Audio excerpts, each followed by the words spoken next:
the recorded versions and so on, and just see whether they, they said in the new year, does that mean Jan 5th or does that mean sort of May? I don't know. So there are a few other people I need to start pushing ahead. I think where we are at the moment is I'm going to set up the bank account.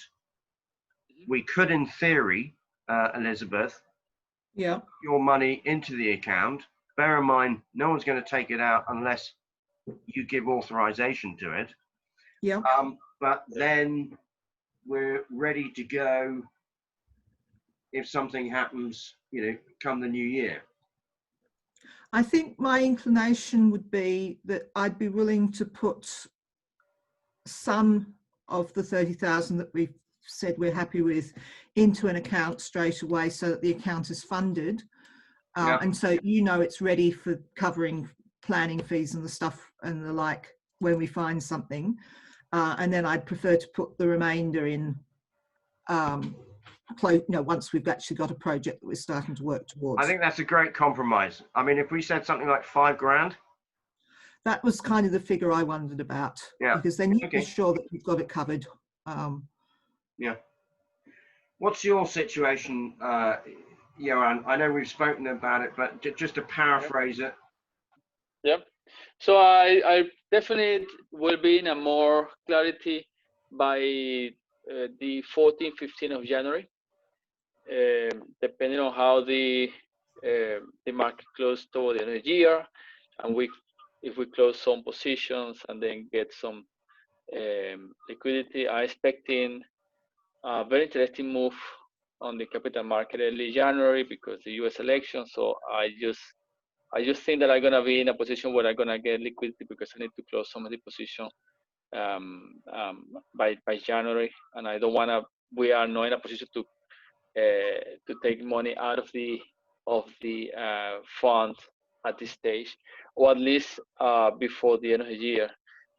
So let's gonna plan 15th of January as my day where I should put some initial seed money for funding the initial round.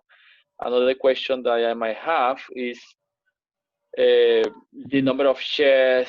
So what is the price? What is the share price that we're gonna use for the allotment?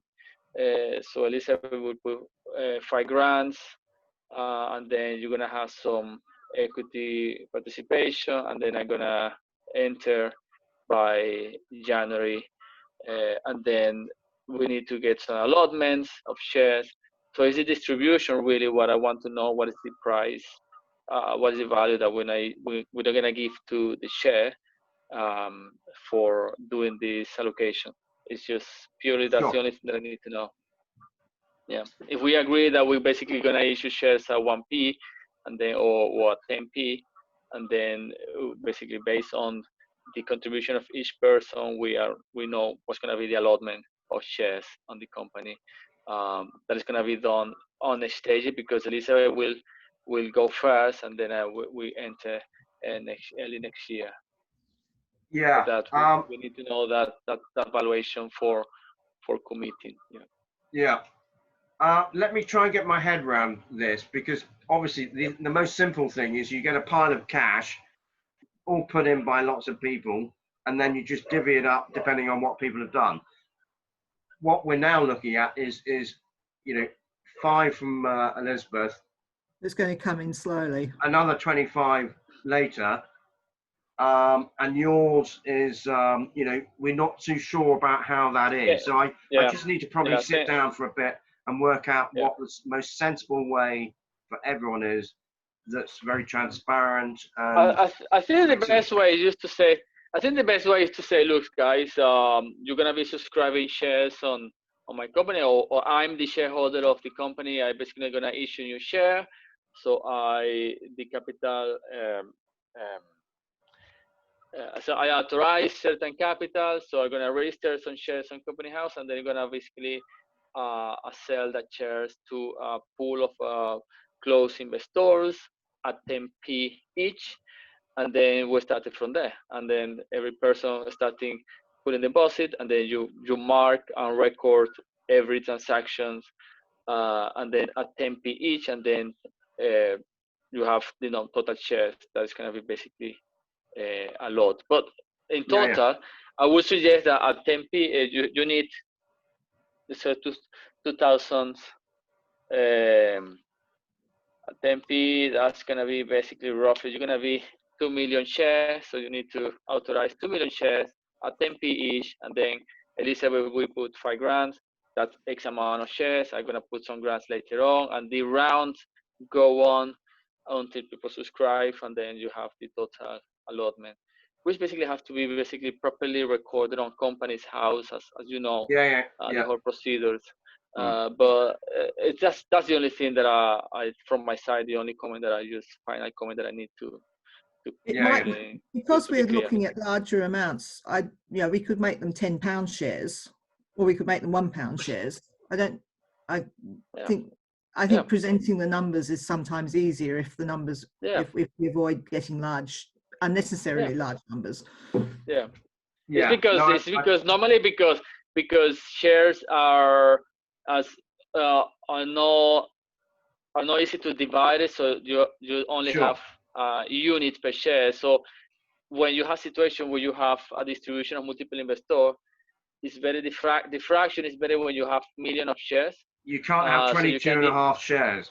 Yeah, you're gonna have 1.5, sadly. So it's better to have 2 million shares or 1 million shares, and then you know that if you have 10 investors and they have, I put 1,000 and the other guy put 1,000, it's gonna be hard to divide it.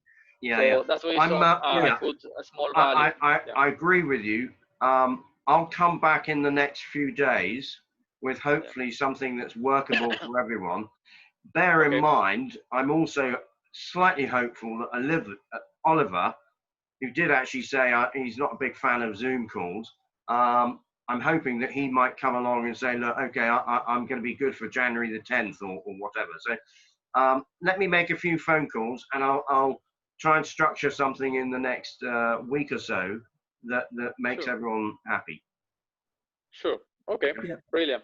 The final thing. It occurs to me that if I'm going to help with the early funding of the bank account, it occurs to me, but without knowing enough about the actual logistics, that it's possible that I could be down as subscribing for my full allocation of shares and them being partly paid to start with. But I don't know whether that would be just causing unnecessary trouble.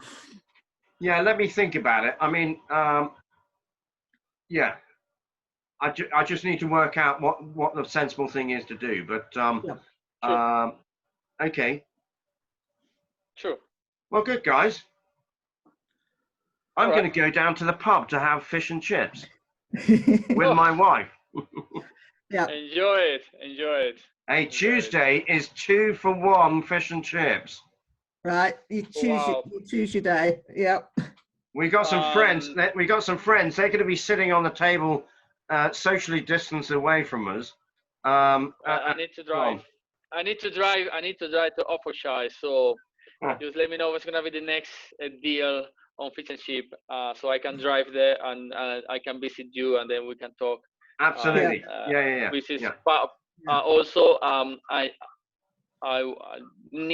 at some point I need to visit you, and if you are welcome to come to absolutely. London, but I need to go up there.